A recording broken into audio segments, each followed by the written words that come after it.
di mana tempatnya para rasul ini berkumpul setelah kebangkitan Yesus.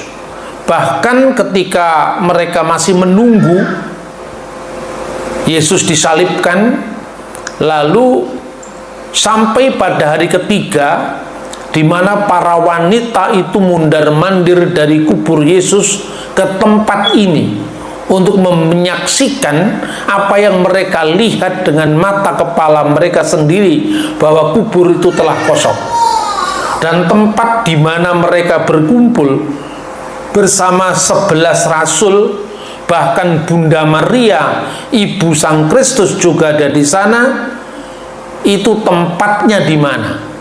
Nah, saudara-saudara, kalau kita melihat baik bagian dalam Injil maupun dalam Kisah Para Rasul, itu berbicara tentang satu tempat, dan tempat itu tempat untuk berkumpul mereka, menunggu berita-berita yang dianggap mereka simpang siur yang berasal dari wanita-wanita itu ketika mereka menyaksikan pengalamannya mengunjungi kubur Yesus dan ternyata kubur itu kosong, sampai mereka menerima sendiri bagaimana Yesus menampakkan diri kepada mereka, dan akhirnya terhitung sekitar 500 orang yang menjadi saksi kebangkitan.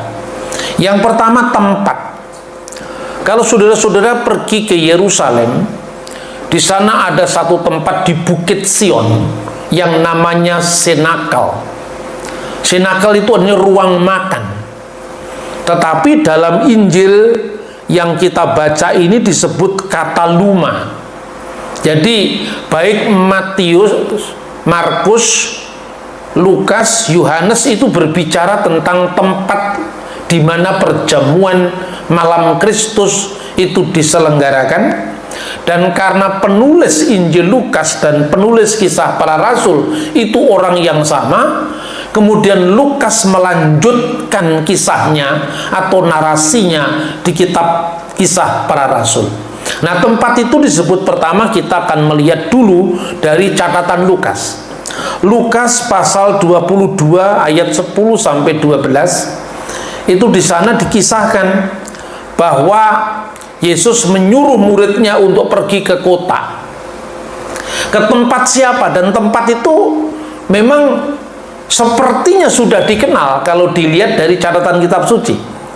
Jawabnya, apabila kamu masuk ke kota, kata Yesus, kamu akan bertemu dengan seorang yang membawa kendi berisi air.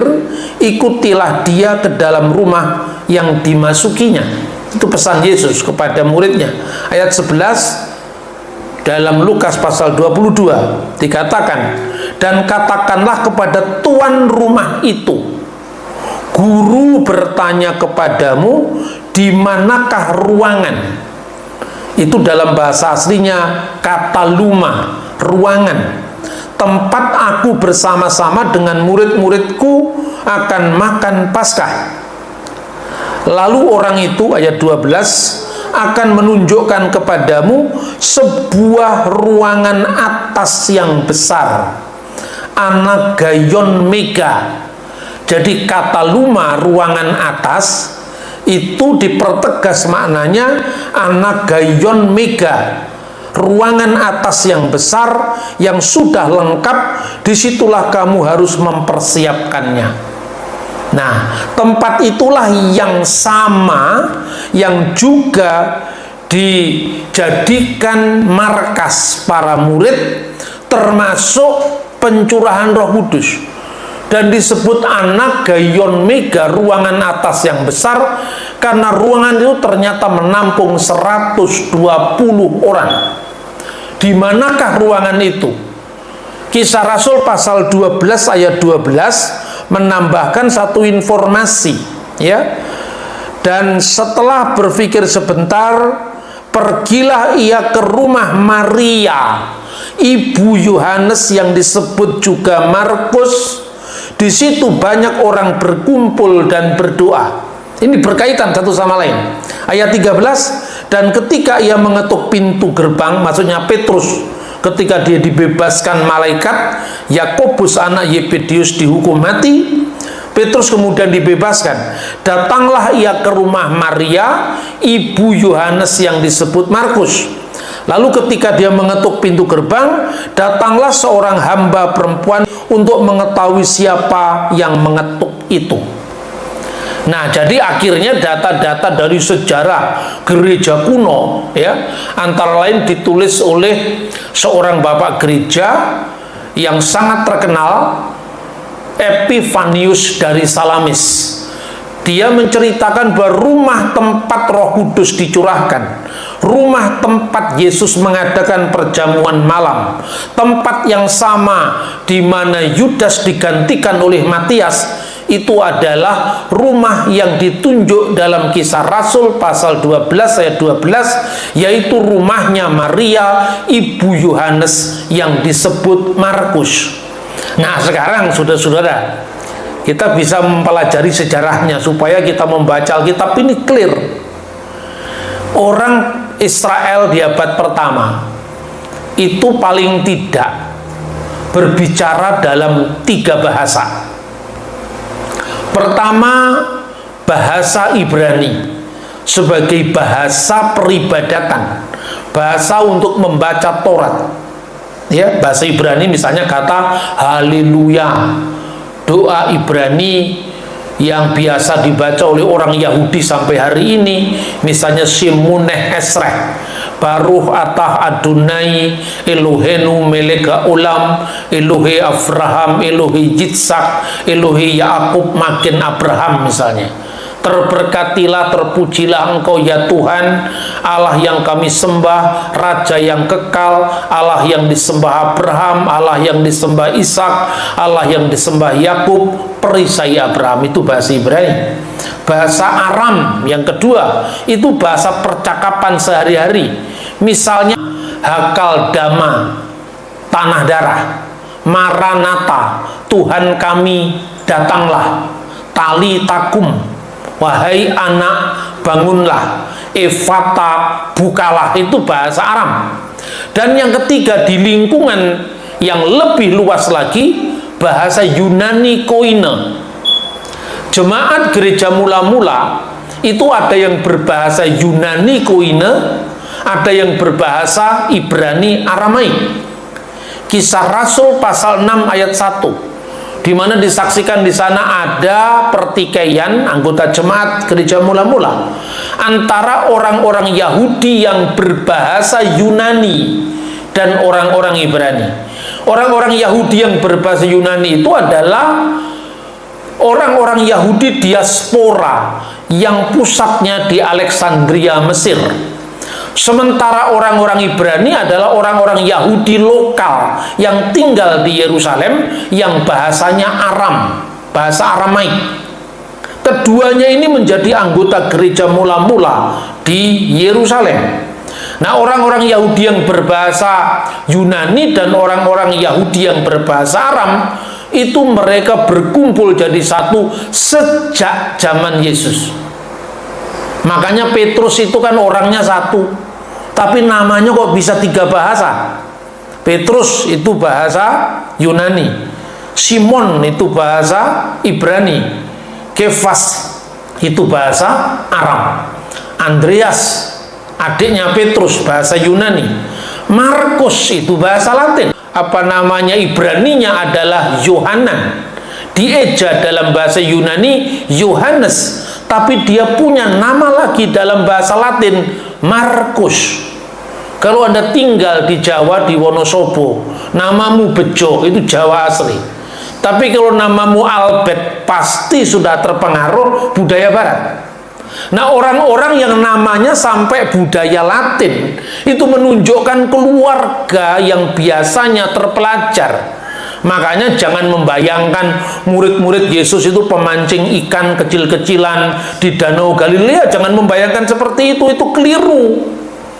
Murid-murid Yesus itu tinggal di wilayah yang namanya Galil Hagoyim, Galilea, wilayah bangsa-bangsa dengan kemajemukan budaya dan bahasanya. Maka Markus menjadi penerjemah Petrus ketika Petrus pergi ke arah barat, akhirnya meninggal di Roma. Markus itu namanya saja nama Latin. Dia keluarga Yahudi diaspora. Ibunya namanya Maria, yang disebutkan di dalam Kisah Rasul 12 ayat 12. Pamannya namanya Barnabas. Pamannya orang kaya, menjual harta bendanya dan diserahkan sebagai dana misi untuk para rasul. Jadi Markus itu keluarga diaspora Yahudi yang kaya raya. Maka di antara murid Yesus itu ada yang berasal dari Yahudi lokal asli, 12 rasul misalnya. Tetapi ada juga Yesus punya murid yang 12, selain yang 12 punya murid yang jumlahnya 70 orang. Dan 70 orang itu antara lain Markus yang Yahudi diaspora, Yahudi yang berbahasa Yunani, Lukas orang Yahudi yang berbahasa Yunani, Barnabas orang Yahudi yang berbahasa Yunani, Stefanus orang Yahudi yang berbahasa Yunani. Di antara banyak 70 rasul itu termasuk Markus dan termasuk Lukas. Nah, ini makanya yang namanya studi teologi di gereja modern itu sekarang sedang mengalami kebangkrutan. Karena apa? Karena datanya miskin. Makanya gereja itu seringkali bingung menghadapi serangan dari luar. Kalau langkah saya adalah back to the east, kembali ke timur, back to Middle East. Karena apa? Di sanalah data-data gereja kuno itu tersedia sampai hari ini tanpa putus, dari rasul-rasul Yesus, muridnya para rasul, murid dari muridnya para rasul, bapak-bapak gereja sampai zaman sekarang. Nah, ini pentingnya kontinuitas sejarah, pentingnya kesinambungan sejarah. Nah, saudara-saudara, kembali ke rumah, tempat di mana para murid itu melakukan perjamuan bersama Yesus. Maka juga tempat yang sama Yudas digantikan oleh Matias. Di tempat yang sama pencurahan Roh Kudus nanti juga terjadi di pasal 2. Itu tempat yang penting di dalam sejarah gereja kuno. Tidak hanya tercatat di dalam kitab suci, tapi juga tercatat dalam catatan-catatan sejarah sekuler. Nah, saudara-saudara yang terkasih dalam Tuhan, di rumah Maria, ibu Yohanes yang disebut Markus, itulah teks yang kita baca sekarang ini bertempat, ya. Pada tahun 1948, seorang arkeolog yang namanya J. Pinskerveld, pada saat perang kemerdekaan Yahudi, dia secara tidak sengaja menemukan tempat yang sekarang disebut senakel, tempat perjamuan makan Yesus bersama para murid itu. Lalu dalam penggalian itu dia terus ke bawah, ditemukan lapisan dari abad pertama, lapisan tanah dari abad pertama. Di situ ditemukan sebuah ceruk kiblat ibadah. Biasanya seluruh sinagog Yahudi, sinagog itu rumah ibadat, dari Kapernaum, dari Nazaret, itu selalu menghadap ke bait suci di Yerusalem, yaitu bait Allah, Beit Hamikdash, bait suci di Yerusalem. Tapi ketika diteliti oleh Pinskerveld tadi, ternyata kiblat ibadah dari tempat yang disebut senakel itu tidak lagi mengarah ke bait suci Yahudi di Yerusalem, tapi mengarah ke Golgota. Kenapa ini terjadi? Karena rupanya sejak tahun 70 Masehi, ketika Jenderal Titus menghancurkan bait Allah, rata, tinggal reruntuhan, seperti yang dinubuatkan Yesus. Ketika orang mengagumi megahnya, agungnya bangunan itu, kamu akan lihat dan akan terjadi, tidak satupun batu terletak di atas batu yang lain, semua akan diratakan. Dan peringatan runtuhnya bait suci itu sampai sekarang ini orang Yahudi selalu peringati yang namanya Tis'a B'Av, bulan Yahudi yang identik dengan tanggal 5 Agustus tahun 70 Masehi, tinggal satu reruntuhan tembok barat yang dikenal dengan tembok ratapan. Orang Yahudi menyebutnya Hakotel Hama-Arifi, tembok barat. Nah, ketika perang Yahudi pertama tahun 70, perang Yahudi kedua tahun 135, semua tempat di Yerusalem itu rata menjadi reruntuhan.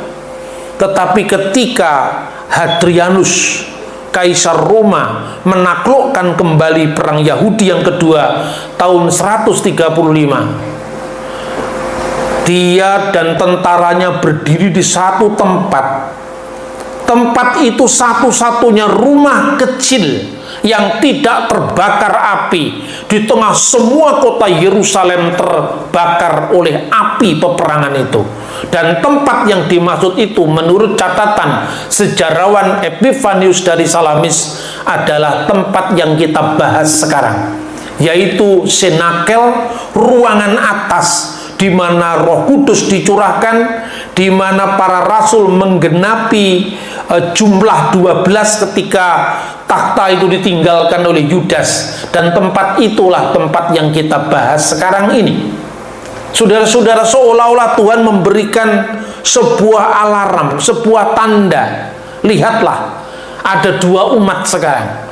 Yang pertama umat yang lama, maka disebut perjanjian lama, karena itu nubuatan dari Yeremia pasal 31 ayat 31. Dan ada umat yang baru, karena Tuhan akan mengadakan perjanjian baru dengan umat Yehuda dan umat Israel. Yang satu tinggal tembok ratapan, mereka meratapi di tembok satu-satunya di arah barat itu, bait suci sudah hancur. Sementara yang kedua itu berangkat dari satu tempat yang itu menjadi semacam pusatnya gereja mula-mula yang bertahan sampai hari ini dan jejak arkeologinya ditemukan, yaitu senakel atau tempat suci. Kalau saudara pergi ke Yerusalem, jangan hanya sekedar pergi untuk jalan-jalan dan foto-foto. Kita mesti tahu, belajar sejarahnya, karena mumpung kita pergi ke Yerusalem, kita melakukan arkeologi kitab suci. Nah, saudara yang terkasih, tempat itulah di mana dikisahkan semua yang kita baca sekarang. Dalam ayat 13, naiklah mereka ke ruang atas. Makanya disebut ruang atas, Hiperon, ya. Mereka naik estu Hiperon. Makanya upper room bahasa Inggrisnya. Karena itu naik ruang atas, karena di zaman dulu orang Israel itu biasanya karena mereka membangun rumah itu dengan tanahnya yang terdiri dari bukit, gua gitu ya, lembah, maka biasanya yang paling atas tuh namanya ruang tamu atau kataluma atau ruang atas. Ruang keluarga biasanya ada di bawah. Nah, ruang atas itu biasanya menampung banyak orang, apalagi keluarga diaspora, keluarga Yahudi kaya raya seperti ibunya Markus. Nah, karena itu kalau ada orang mengatakan Matius, Markus, Lukas, Yohanes, ini kalau teolog-teolog modern kan mengatakan hanya dua yang saksi mata, yaitu Matius dan Yohanes. Yohanes anak Zebedius dan Matius. Markus bukan saksi mata, Lukas bukan saksi mata, kan biasanya begitu kan? Maka apa jaminannya kebenaran Alkitab? Nggak ditulis oleh saksi mata. Tapi kalau saudara-saudara membaca dari data-data gereja kuno, rumahnya saja dibuat ngumpul Yesus dengan para rasul untuk perjamuan suci. Masa bukan saksi mata? Itu gara-gara apa? Kita bisa membaca dari teks Injil Lukas pasal 1 ayat 1 sampai dengan 3. Karena di sana dikatakan begini, seperti yang disampaikan kepada kita oleh mereka yang dari semula adalah pelayan firman, yang dari semula adalah saksi mata dan pelayan firman. Berarti Lukas bukan saksi mata, ya kan? Ini kan ayat ini dipahami seperti itu kan biasanya. Kalau saudara-saudara belajar teologi modern di mana-mana kan begitu. Lukas bukan saksi mata, karena Lukas sendiri mengatakan yang dari semula dia mendapatkan informasinya itu dari saksi mata dan pelayan firman. Bagaimana ini? Bagaimana Injil bisa bisa dipercaya? Padahal kalau kita membaca begini, ab arkis auto petai, itu artinya apa? Ab arkis auto petai itu, auto itu diri sendiri. Misalnya otokritik, mengkritik diri sendiri. Otonomi, ya, mengatur diri sendiri. Auto itu sendiri, nomos itu adalah hukum. Jadi otonomi mengatur diri sendiri. Otonomi daerah misalnya. Otopetai artinya apa? Optik. Saudara lihat toko kacamata namanya optik mata. Auto sendiri, mata sendiri, artinya apa? Saksi mata, karena menyaksikan dengan mata sendiri. Kemudian kata ab arkis, yang dari semula. Jadi saksi mata yang dari semula. Maksudnya apa itu? Berarti ada saksi mata yang dari semula, ada saksi mata yang pernah absen, gitu loh artinya. Inilah yang dimaksud ketika menjadi syarat penggantian Yudas. Coba kita baca.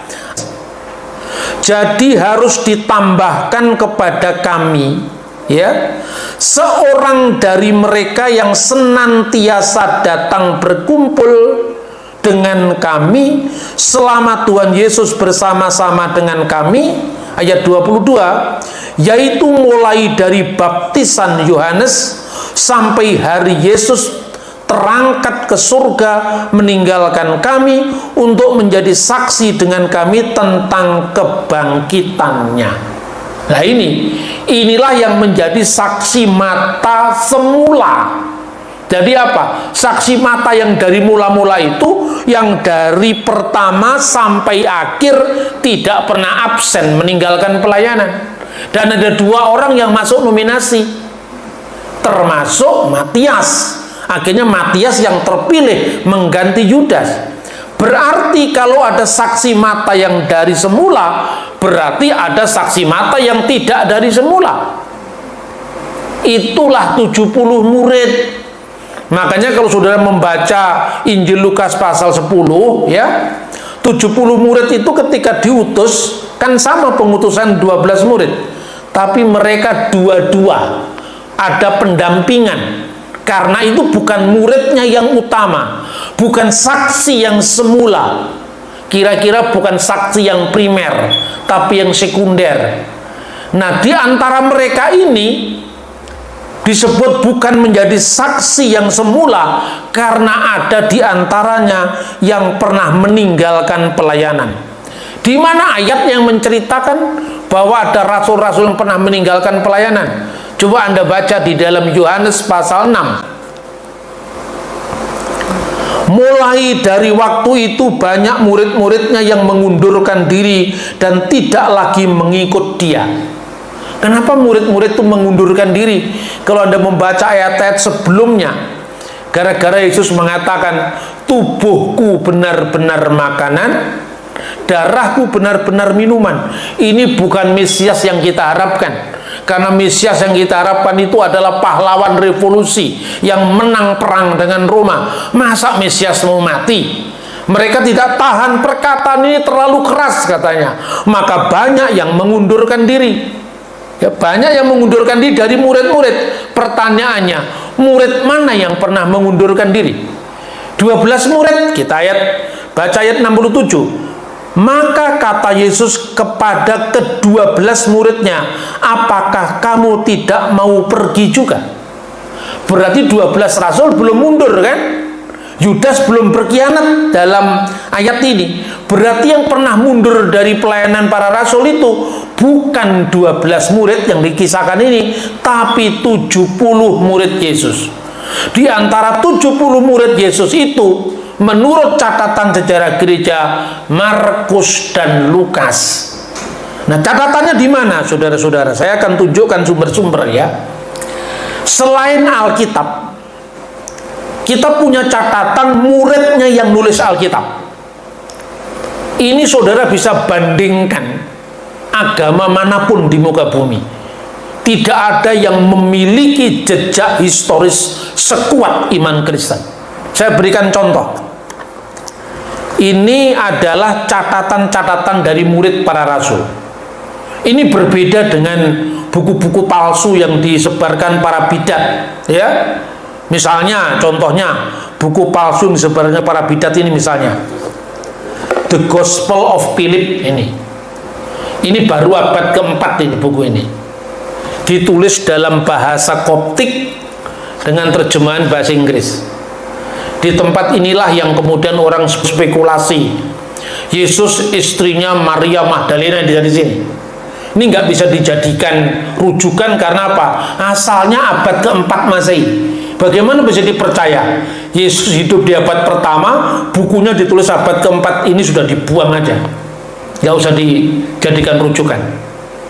Injil Filipus, lalu ada Injil Maria Magdalena. Itu Injil dalam tanda kutip, itu nggak bisa dijadikan rujukan. Itu pemalsuan kaum bidat Gnostik sejak abad ketiga setelah Masehi. Clear ya? Hanya ada 4 Injil yang akurat berasal dari abad pertama. Naskah-naskahnya tersimpan sampai hari ini, ribuan naskahnya terpelihara. Antara lain saudara-saudara bisa pergi ke Jenewa. Di sana ada Biblioteka Bodmeriana. Itu dari papirus yang berasal hanya berselang 24 tahun setelah meninggalnya para rasul. Nah, buku-buku seperti ini tentu berbeda dengan apa yang disebut dokumen sejarah gereja. Inilah yang disebut dengan Apostolic Fathers, tulisan-tulisan apostolik, karena punya kesinambungan dengan para rasul. Ini saya punya edisinya dalam bahasa aslinya, bahasa Yunani, sebagian Aramaik dengan terjemahan bahasa Arab. Kenapa? Karena saya belinya di Kairo ini, dari gereja Koptik Ortodoks, ini bahasa Arab ya. Apostolic Fathers itu diterjemahkan dengan Al-Abaur Rasuliyun. Jadi tulisan-tulisan dari muridnya para rasul ini. Antara lain ini misalnya salah satunya ya, saya urut satu-satu ini misalnya. Supaya kita mulai mengenal sumber-sumber sejarah. Misalnya Rosail Ignatius al-Antoki, surat-surat Ignatius dari Antioquia. Siapakah Ignatius? Ignatius itu muridnya Petrus di Antioquia. Dan di Antioquia untuk pertama kali murid-murid Yesus disebut Kristen. Kisah Rasul pasal 11 ayat 26. Ini saksi sejarahnya.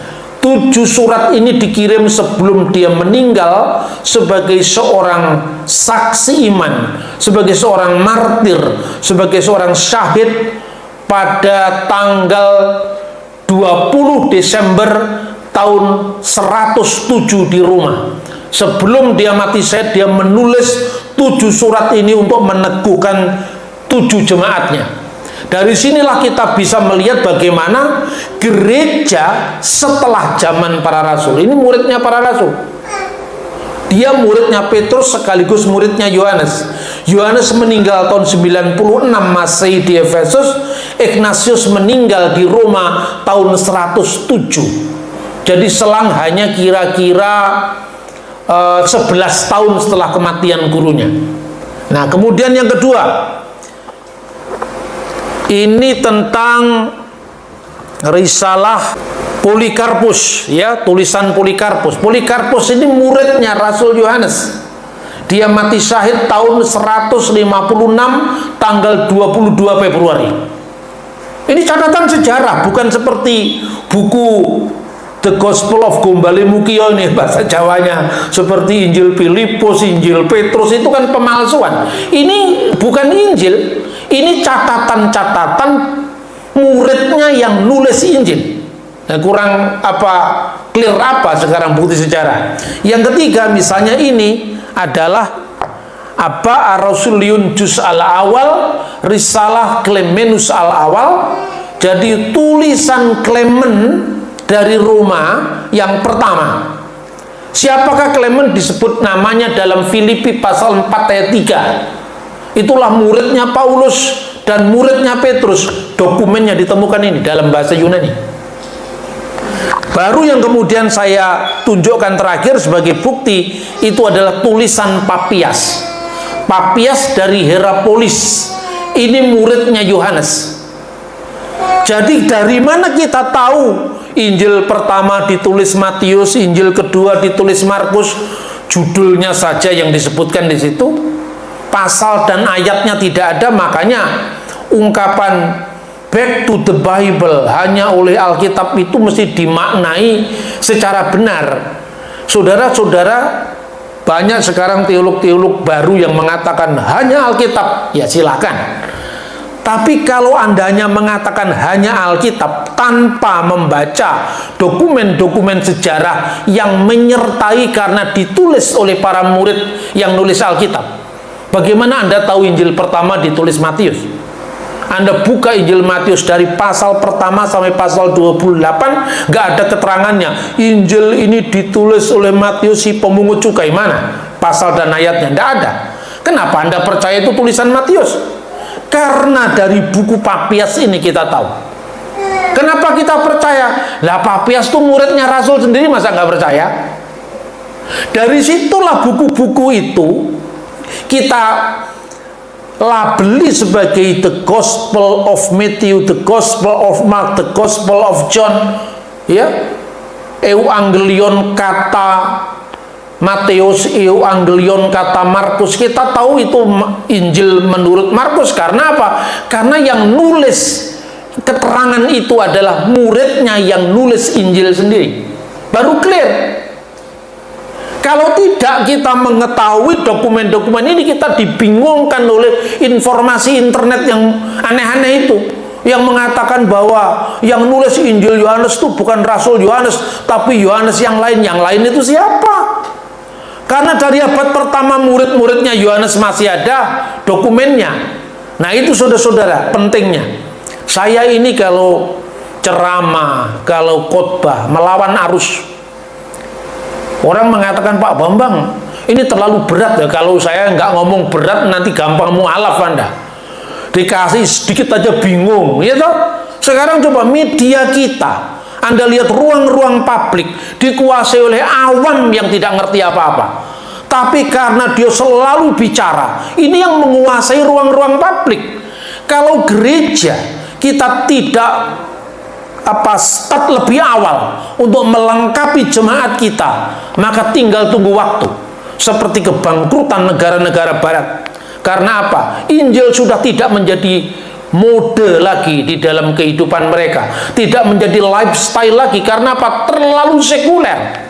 Anda melihat kalau pergi ke city ya, ke Melbourne misalnya, di depan State Library, itu ada banyak orang-orang memberikan traktat-traktat ya, baik Kristen maupun non-Kristen.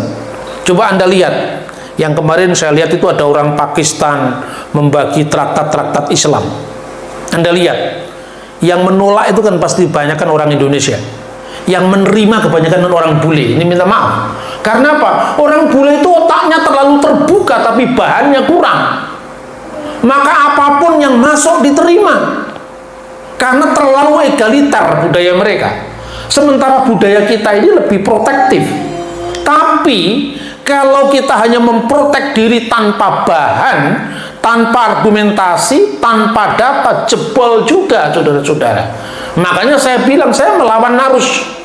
Kalau siap dengarkan, kalau tidak siap terserah, tapi tunggu waktu ketika Anda akan mengalami guncangan-guncangan dalam gereja.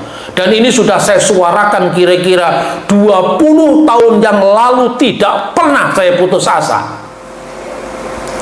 Materi berat ya, tapi bagaimana kalau kita tidak lakukan? Bagaimana kita bisa mengerti? Kita hanya diajari mengatakan Alkitab firman Allah, Alkitab firman Allah. Ketika kita diserang di luar, kita tidak bisa bicara apa-apa. Kayaknya bener ya, Kayaknya ini bukan kayaknya. Kalau ngomong bener itu harus by data. Kan begitu saudara-saudara. Nah ini yang saya tunjukkan. Bagaimana Markus dianggap bukan saksi mata. Rumah ibunya dibuat tempat ibadah gereja, pusatnya gereja. Kalau bahasa sekarang ini kantor patriark gereja, kantor sinode gereja yang bertahan sampai 20 abad kemudian. Seolah-olah Tuhan memberikan saksi dari rumah kecil, rumahnya Maria ibu Yohanes yang disebut Markus di Bukit Sion ini. Kamu akan menjadi saksiku mulai dari Yerusalem ke seluruh Yudea, dari kotanya, kemudian provinsinya, Samaria, masuk ke wilayah negara bagian yang lain, kalau bahasa sekarang, sampai ke ujung bumi. Nah di tempat itulah Yudas digantikan oleh Matius. Penggantinya siapa? Mereka yang tidak pernah absen dari pelayanan, mulai dari baptisan Yohanes sampai Yesus naik ke surga. Dan itulah yang menjadi syarat. Karena Markus dan Lukas pernah mengundurkan diri. Seluruh kitab Injil itu ada semacam penanda. Misalnya Matius, sekalipun Matius tidak mencatat bahwa yang nulis itu Matius si pemungut cukai, tetapi itu ada informasi tentang Levi si pemungut cukai lebih dalam ketimbang informasi Markus, Lukas, dan Yohanes. Markus untuk memberi penanda siapa penulisnya. Markuslah seorang pemuda yang lari telanjang, meninggalkan jubah luarnya telanjang itu, bukan telanjang bulat, ketika dia mengendap-endap mencari tahu apakah orang Romawi itu menangkap Yesus apa tidak. Ternyata Yesus benar-benar ditangkap.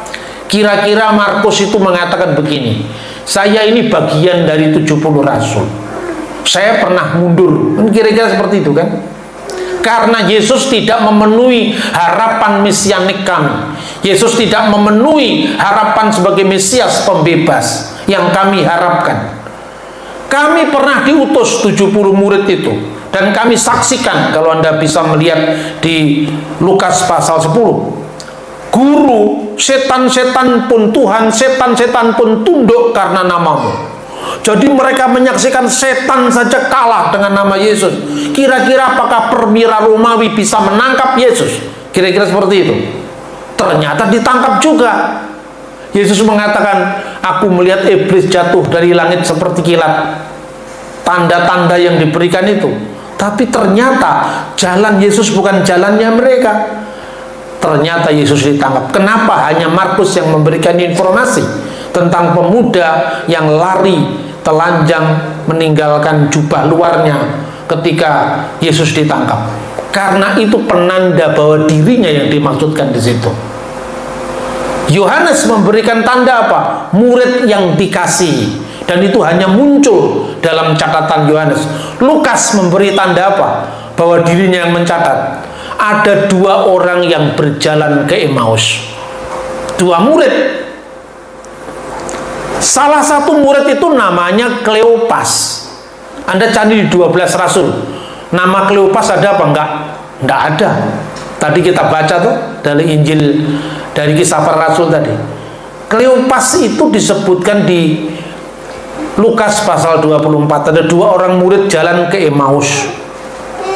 Mereka sedang berjalan, tiba-tiba Yesus gabung dalam perjalanan itu, dan Yesus bertanya, apakah yang kamu percakapkan sementara kamu berjalan? Nanti baca sendiri Injil Lukas pasal 24. Adakah engkau satu-satunya orang asing di negeri ini sampai kamu tidak ngerti berita yang sedang viral ini? Kira-kira seperti itu. Dulu kami mengharapkan Yesus itu sebagai penyelamat bangsa kami. Ya, harapan politik lagi, Mesias politik, seperti harapan orang Yahudi pada umumnya. Mereka terus berjalan sambil bercakap-cakap dengan Yesus tanpa mereka sadari itu adalah Yesus. Ketika hari sudah mulai gelap, makanya ada lagunya, tinggal sertaku kawan yang kudus, telah hampir malam, jangan jalan terus. Ya kan, mereka masuk ke rumah. Ketika Yesus mau meninggalkan mereka, mereka mengatakan Kleopas dengan satu orang dan disebutkan namanya tadi, tinggallah di sini karena hari sudah gelap. Lalu ketika masuk ke dalam rumah, Yesus memecah-mecahkan roti. Baru mereka tahu kalau itu adalah Yesus. Kenapa? Karena memecah-mecahkan roti tanda yang diberikan juga di rumah ini, yaitu saat perjamuan malam, perjamuan terakhir. Ingatlah aku sebagai kenang-kenangan akan daku, yaitu roti dan anggur. Itu tubuh dan darah Yesus. Persis sama dengan itu yang mereka tolak ketika mereka memundurkan diri. Tubuhku benar-benar makanan, darahku benar-benar minuman. Clear, saudara-saudara. Makanya Markus saksi mata, Lukas juga saksi mata. Karena apa? Satu orang yang menyertai Kleopas yang tidak disebutkan namanya itu adalah Lukas sendiri. Jadi Lukas itu saksi mata. Sudah bisa mengetahui sekarang dari mana catatan kalau Lukas adalah saksi mata, tapi bukan saksi mata yang semula, karena dia pernah mundur. Markus itu saksi mata, tapi bukan saksi mata yang sejak semula, karena dia pernah mundur. Maka Matius, Markus, Lukas, Yohanes, keempat-empatnya saksi mata dari pelayanan Yesus, meskipun bukan saksi mata yang semula, karena saksi mata yang semula adalah 12 rasul. Thank you for the happiest year of my life.